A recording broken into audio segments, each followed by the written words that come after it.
And good morning, everybody. Welcome, Hot Takes, Goodman and Haertl. Well, we are through game one, Bruce. And as I'm watching the game, I'm thinking I've watched this movie over 100 times before. Offense, sort of inept. Special teams, uneven. Defense, outstanding. The only difference is they won this time, as opposed to the other 100 or so movies that we saw between 2016 and 2022. Yeah, and that's the spin, right? The spin is, hey, they won the game, right? And so we proceed with that in mind. However, they have set the bar at a higher level of expectation this year. We have 60 minutes of football to digest, understanding that they are going to be, as every team in the NFL, and as Sean loves to say, racing to the quarter pole of the season, looking for the most improvement. So we all understand that. But a moment in time is all we really have to look at, and that's what we will dissect today. It was not a very impressive performance for anyone outside of the defensive unit. The defensive unit was absolutely lights out, did exactly what we expected them to do, created havoc at the point of attack, got in the backfield, got after Cam Ward, put him on the ground 6 times. All of the Pat Surtain basically put out the do not disturb sign. All of those things are absolutely true. But they didn't function well as an offense. They didn't function well in special teams. There were some interesting decisions, which I know we'll get into in game management. A winning first step, but probably not the type that they would have themselves liked to have had collectively as a team. You and I are both old school guys. You and I have played, in theory, competitive sports against each other one time, and that was in a very casual game of pickleball. You are not a shit talker. I am not a shit talker. I'll give you a good example. Played golf with Mandy on Friday. On back-to-back holes, I hit a pair of putts that were both on the fringe, 30 to 40 feet. Nice. Now, This is why I'm telling you this. I had almost no reaction just by my personality when they both went in. I'm just not a guy who overly celebrates. I'm not a guy who is going to tell you what I'm going to do beforehand. If it happens, great. Thrilled that it happens. But when you start talking right off the hop about we should be talking Super Bowl here, Bo Nix is going to be a top 5 quarterback in the next couple of years, those words can come back to bite you for at least a day. Yeah, at least. And we saw a snapshot of that. Yeah. I'm not suggesting the Broncos don't go to the Super Bowl. I'm not suggesting Bo Nix doesn't become one of the best quarterbacks in the league. But that's the danger of opening your mouth because you set yourself up for criticism. With that, I want to tell you about the Sportsbook Bar and Grill. What a great place to watch football all season, Saturday and Sunday. And when the Broncos play on Sunday, man, you're going to get all kinds of great goodies to go with it when you go to one of their 2 locations in the DTC or Highlands Ranch. At each location, you can win a Broncos jersey. They have Coors Light, and other great drink specials. They're going to have ticket giveaways 3 times this season. The first one is going to be Sunday, September 21st in Greenwood Village. Brunch begins at 9 a.m. on Saturday or Sunday. Greenwood Village, a big Iowa Hawkeyes bar. The bar in Highlands Ranch, big Ohio State bar. It is a sports bar that was, developed and designed by sports fans. And when you walk in the door, you will know exactly what I'm talking about. Go check out the Sportsbook Bar and Grill in the DTC and Highlands Ranch, and coming soon to Parker. Time now for the lead. The Lead is presented by Sasquatch Casino, a family-owned casino that treats you like family. I might be the only one out there saying this. I hope I'm not, because maybe this is just my observation, and maybe my observation is way off. Did Sean Payton have one of those, let me show you how smart I am type of games? He had all kinds of different offensive packages that looked like it led to confusion. They threw the ball 22 times in the first half, ran the ball 9 times. First 19 plays, 15 pass plays, 4 runs. It's as if for Sean Payton, it was Christmas morning yesterday. He got like 10 different toys and wanted to play with all 10 of them at the same time. He also played the watch how smart I am game by tossing a challenge flag for, quite frankly, and possibly an NFL record 4 times. He was right on 3 of them. I get it. But to me, that is Sean Payton. He was the type of guy, I'm guessing, who in class when he was in 5th grade, he was the guy who corrected the teacher. Sorry, that's just my impression of him. And then we can talk about the 4th and 8th play, in which he defended it by saying, well, we were worried about a scoop and score. How many times have you practiced snapping the ball to the punter? And oh, by the way, that kid was terrific compared to what we saw in the preseason. But it just felt like that Sean was trying to show everybody, I know how smart I am. I'm going to show all of you. I wasn't enamored with the pass run ratio early. 12 of the first 14 plays were pass plays, 2 runs. I just didn't feel like they gave the running game an honest chance to get going. And the irony is that it finally did get going, and it kind of got going in the way that you want it to get going late in a game, wearing down an opponent. By the way, can I cut you off real quick? Yeah. They had 2 great running plays. Well, those plays count, Eric. Those plays count. I understand that they count.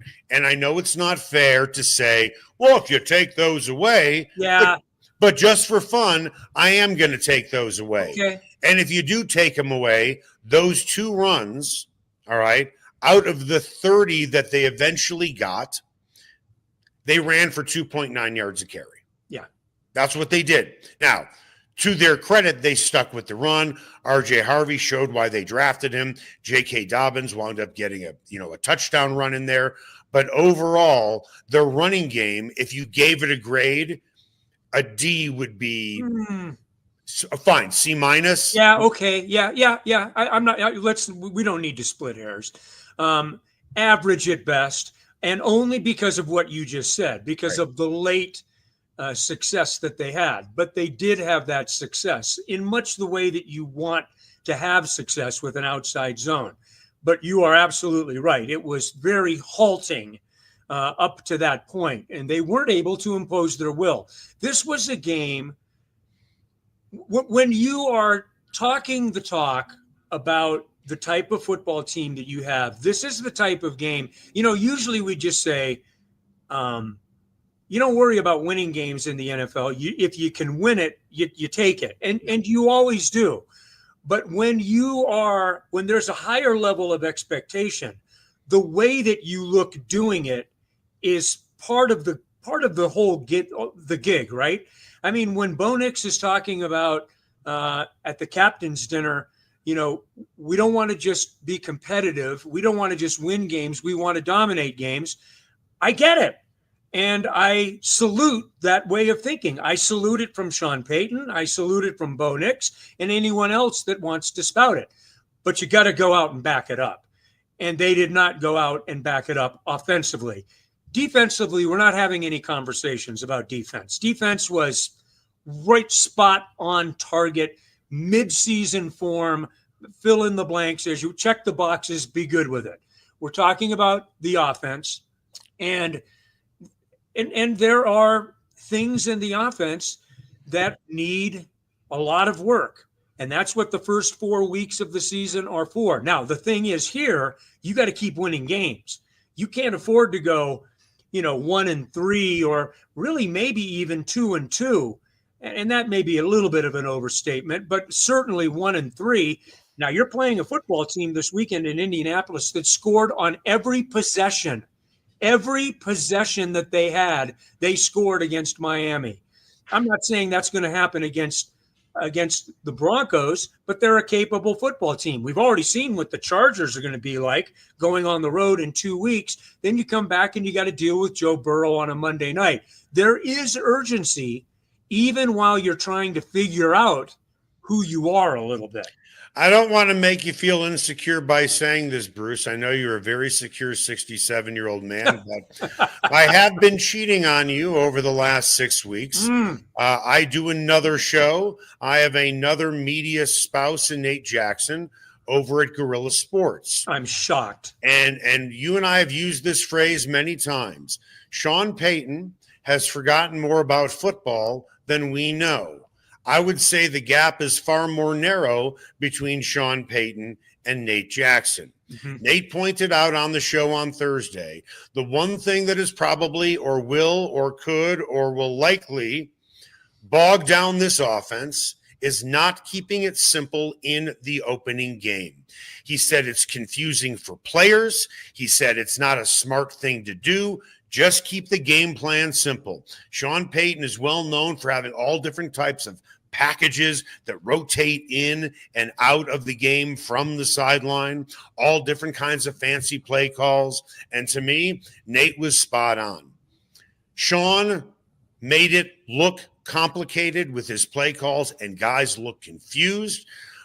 They almost had a delay of game penalty. They called a timeout, and then right after that, there was a delay of game penalty, right? And you see guys coming in and out of the game, and all I kept doing was thinking back to what Nate said on Thursday.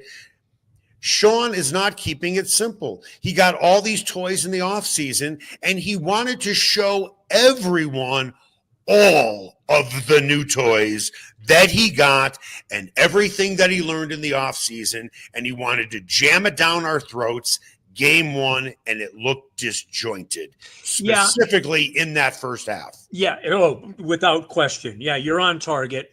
Nate is as well.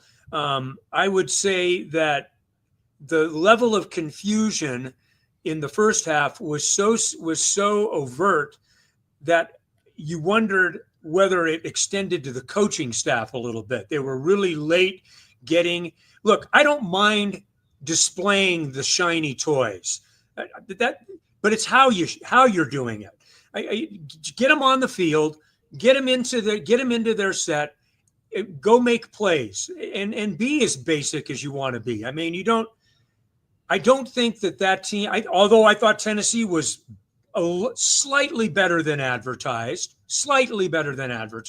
I give Broncos some credit for making them look that way, but I'll give credit where credit is due. I think Cam Ward is going to be a pretty nice quarterback in this at this level. I really do.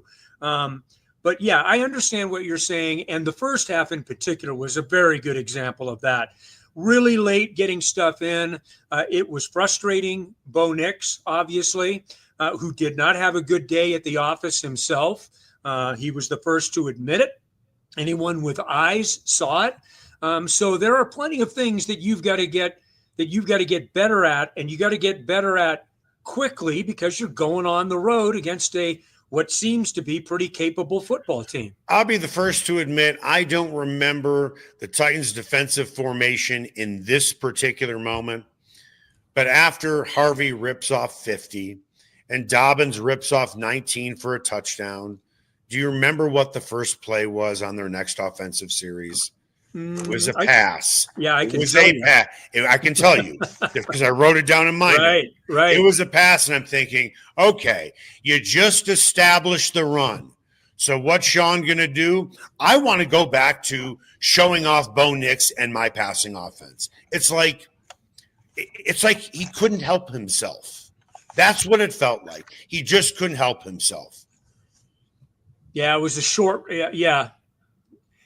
Actually, the next play was a running play, a 5-yard running play. I'm saying the first play after you just gashed them for 69 yards on 2 runs. After that play. Right. Yeah. Okay. Right. After they scored the touchdown, their first offensive possession, I'm thinking, okay, now they're really going to establish the run because you can make the case they had on 2 straight running plays. What does Sean Payton call? A pass play. And you're like, hey, what have you learned? Listen, if Sean Payton ever walks up to me in practice and questions my knowledge, I'll say, I defer to you. This is what coaches always say after a game.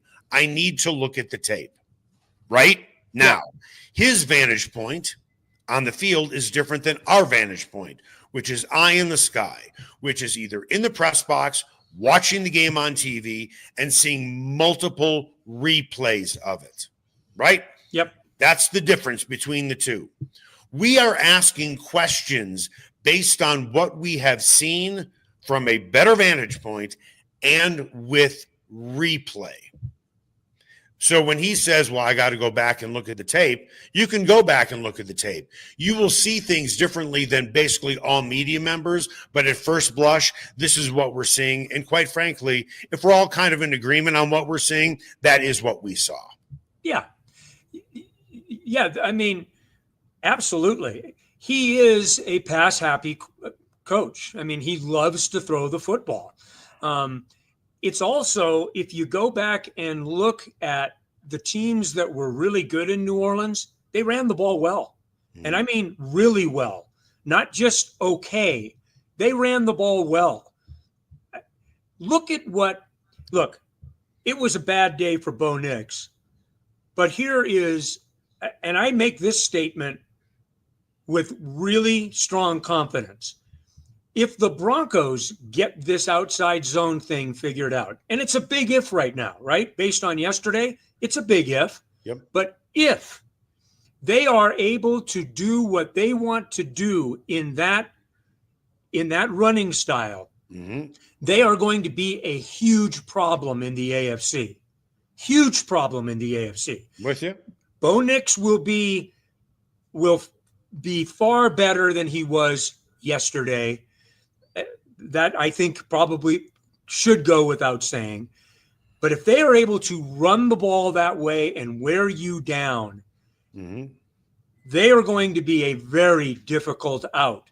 Now, it's a big if.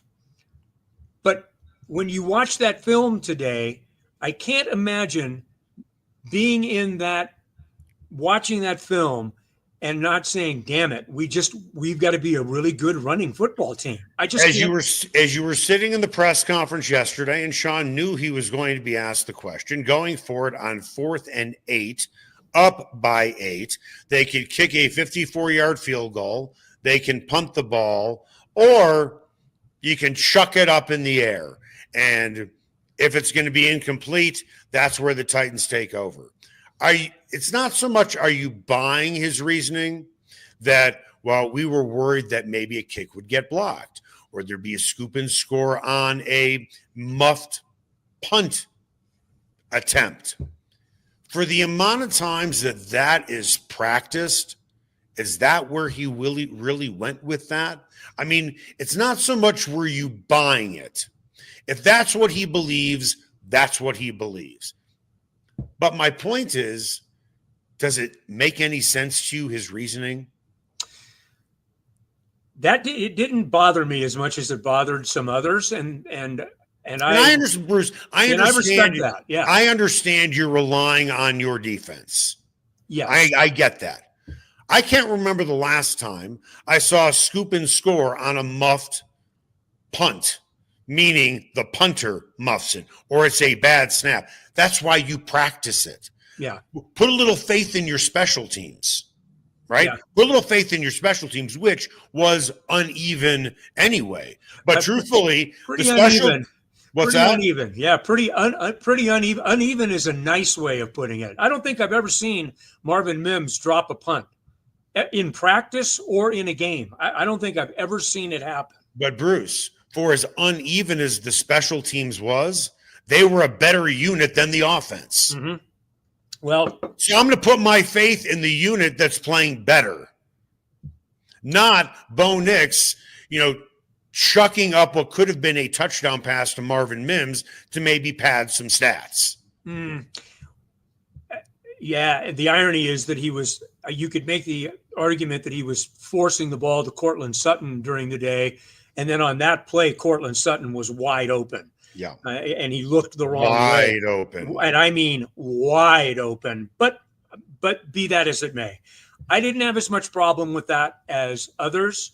My biggest problem was, and it left me shaking my head, was kicking off with 26 seconds left and allowing a return instead of putting the ball on the 35 at the end of the first half.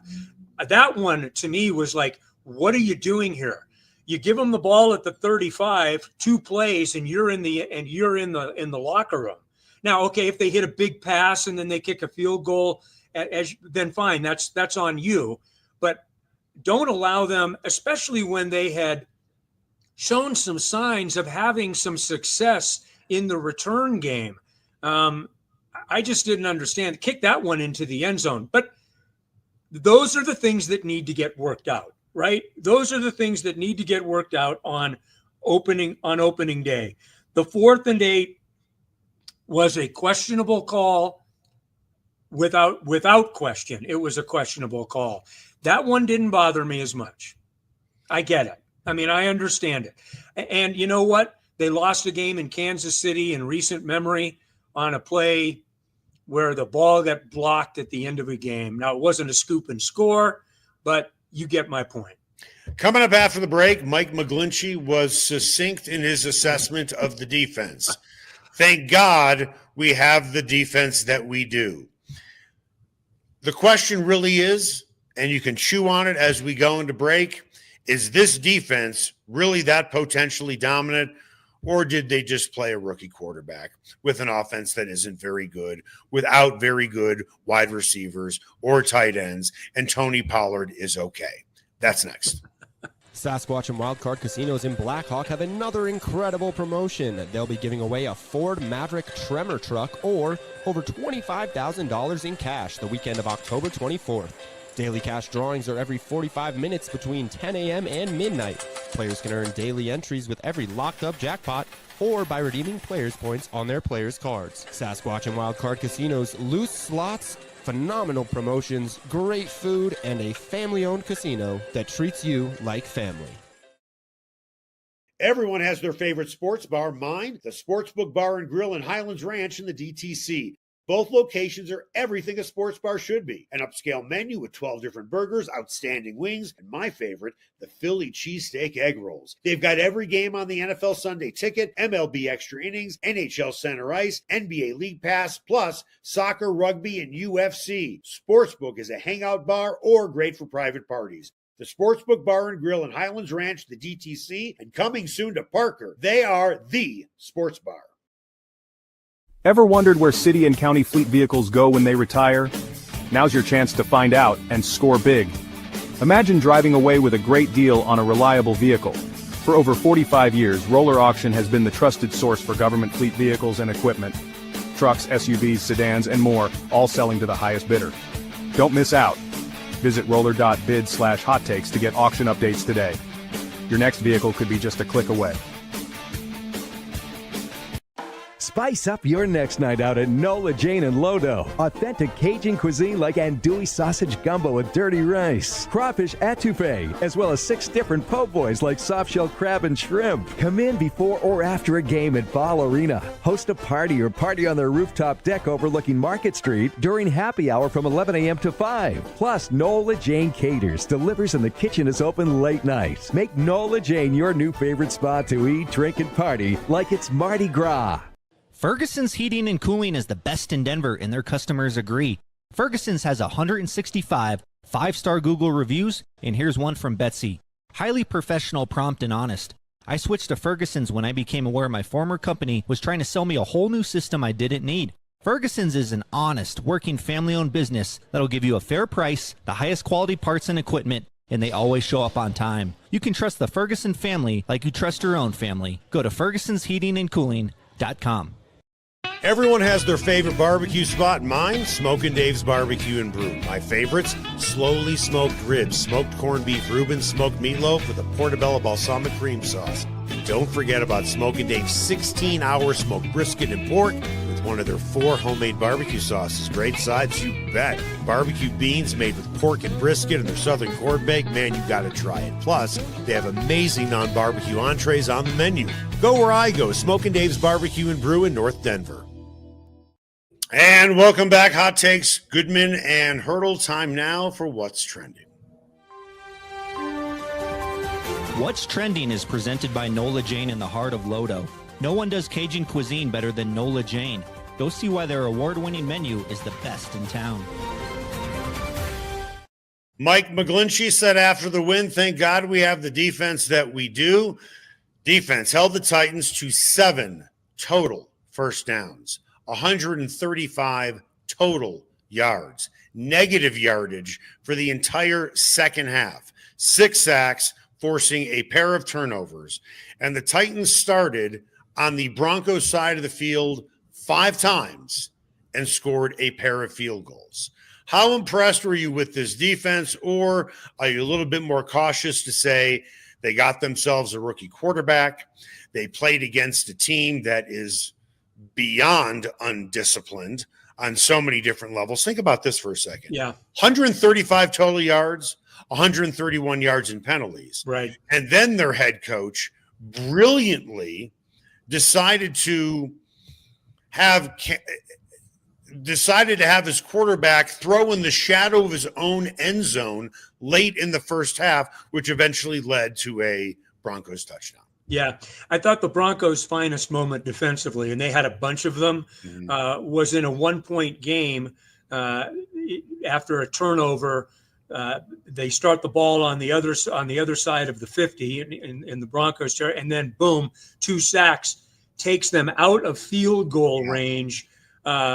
And they have to end up punting the ball back. To me, that was the great exclamation point of the Broncos' defensive effort. For that was the kind of like, hey, here you go. We can't do any more for you, offense. We can't do any more for you, Broncos country. We can't do any more for you, Sean Payton. We've just delivered you basically this football game. That was a really cool.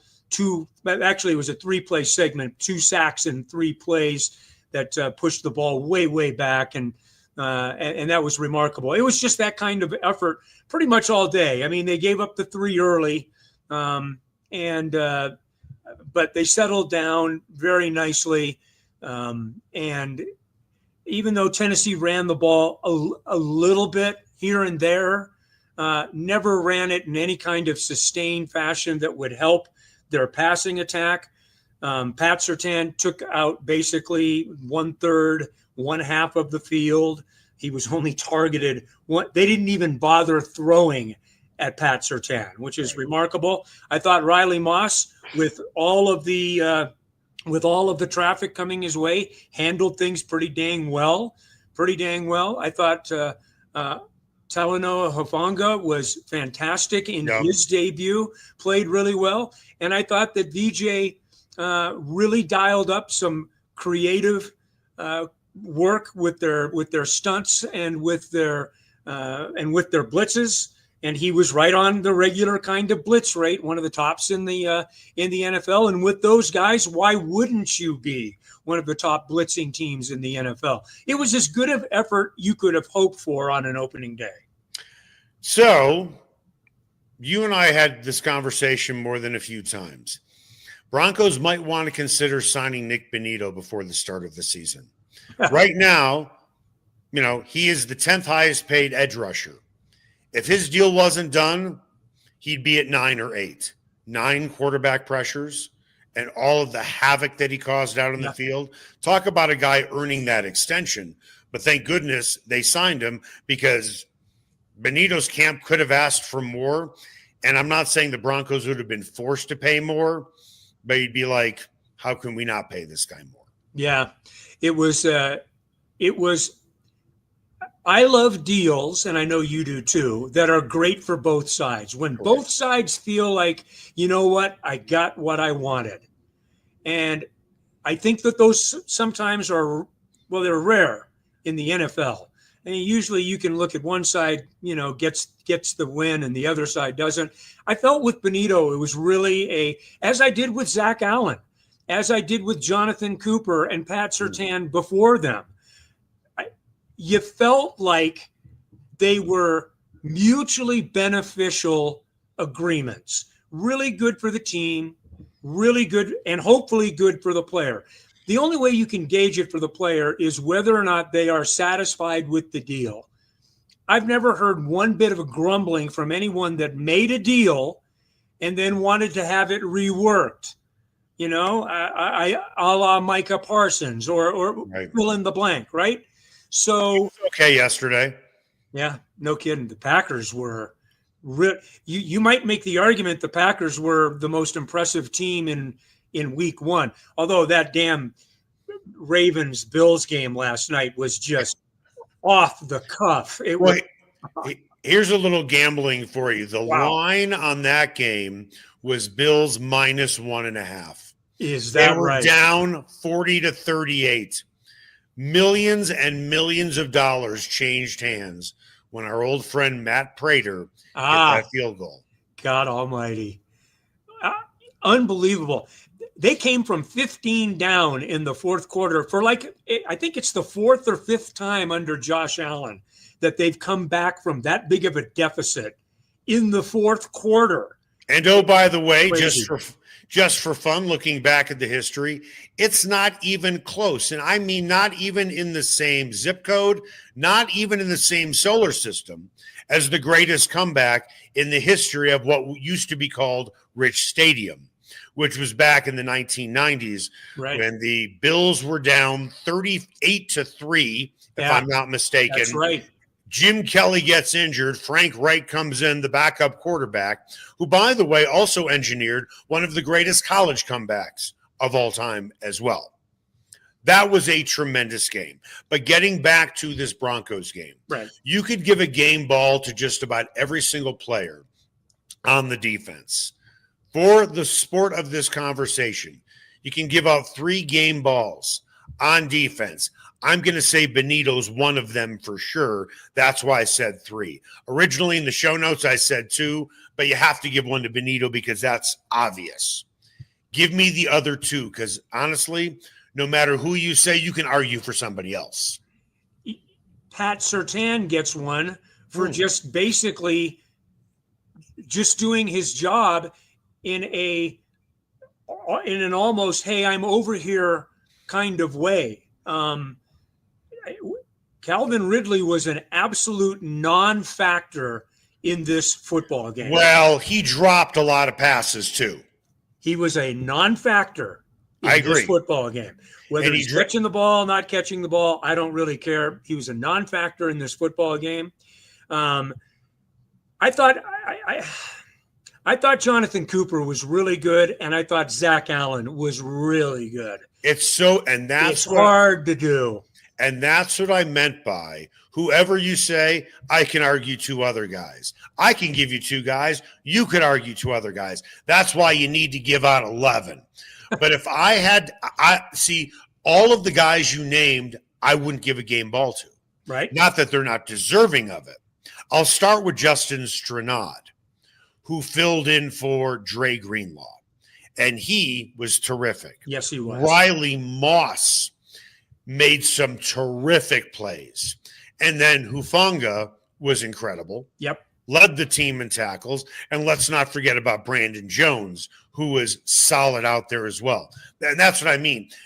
Whoever you are, you can make the strongest argument for 2 guys, and I can make an equally strong argument for 2 other guys. Which is the beauty of this defense, and hopefully will be the beauty of this defense all season long.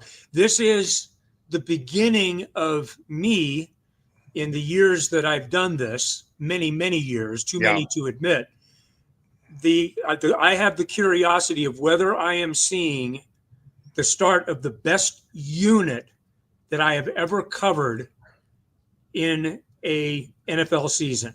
The best unit. Could this one be that unit as we move forward? It is. No, it is. I know your history. Yes. You've covered the Chiefs. You've covered the Broncos. You missed the Super Bowl season. You got here in 2016. Good luck charm. Right. What's that? I was the good luck charm. You were. For the last 9 years. The Chiefs defense certainly had talent when you covered the team and when I covered the team with Derek Thomas and Neil Smith.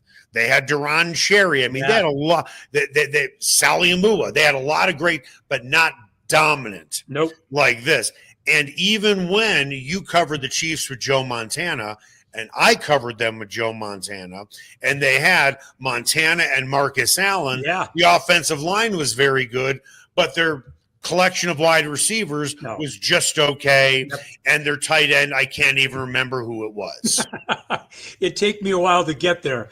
No, you're absolutely right. So that is exciting. That it really is exciting. And all of a sudden we have this matchup with Indy with a team that is still looking to be stopped for the first time this season from scoring points in a possession. Right. I think it makes it remarkably intriguing on so many different levels. But I got a feeling, Eric, as long as this team is going to compete at the highest level, that's what it's going to be like pretty much every week for the Broncos, right? That's what we hope.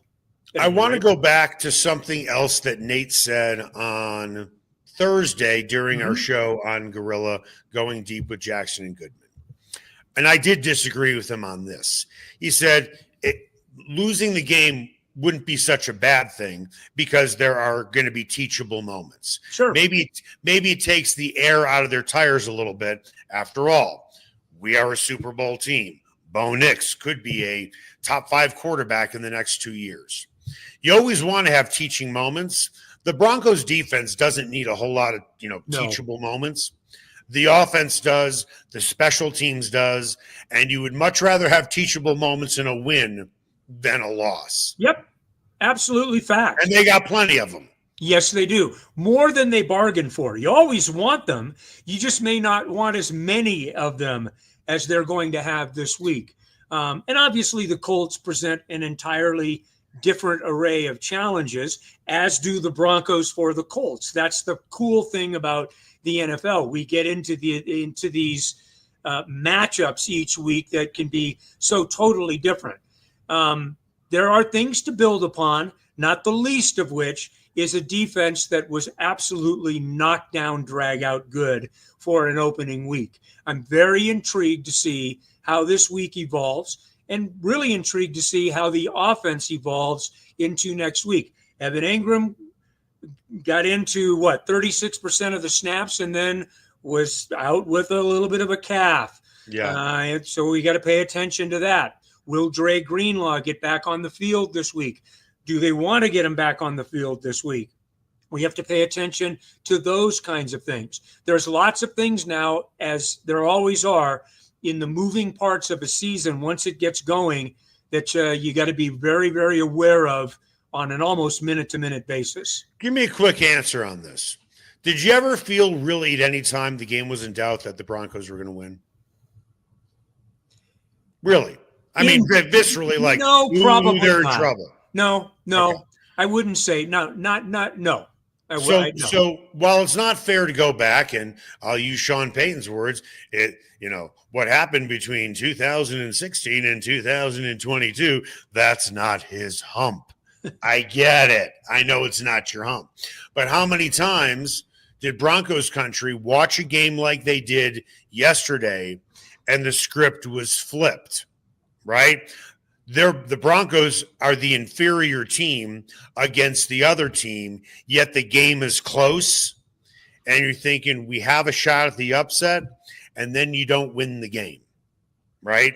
So with that, when you look at how much this team has evolved under Sean Payton, there were Titans fans who probably thought, we're probably not going to win this game, but we're still in it. We still have a chance. And then the inevitable happens. They wind up losing a game because of their own costly errors, which is what the Broncos used to do. Yep.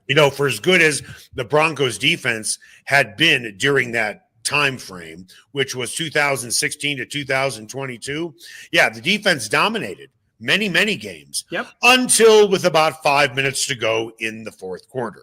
Yeah. And then we saw them blow games, like a game, ironically, in Indianapolis.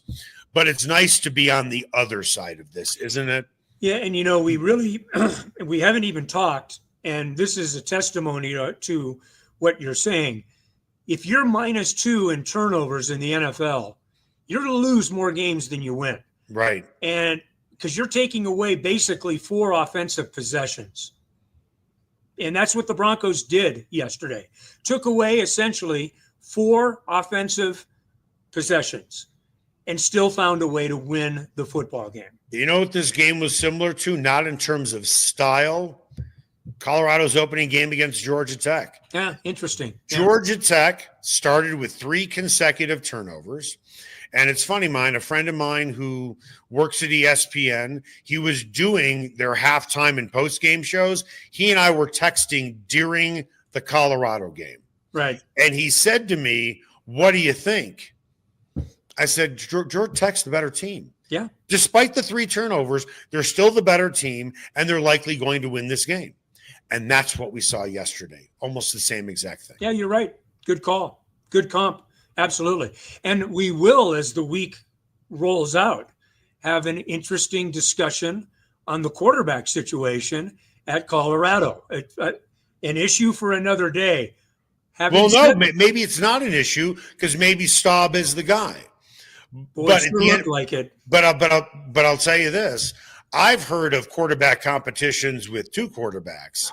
This might be a first in the history of all organized football, and I'm going down to Pop Warner, where there could be a potential 3-way race for who's going to be the starting quarterback. That's the Pandora's box that was opened. Well, I will look forward to that conversation because I've got, I hope, some interesting thoughts on it.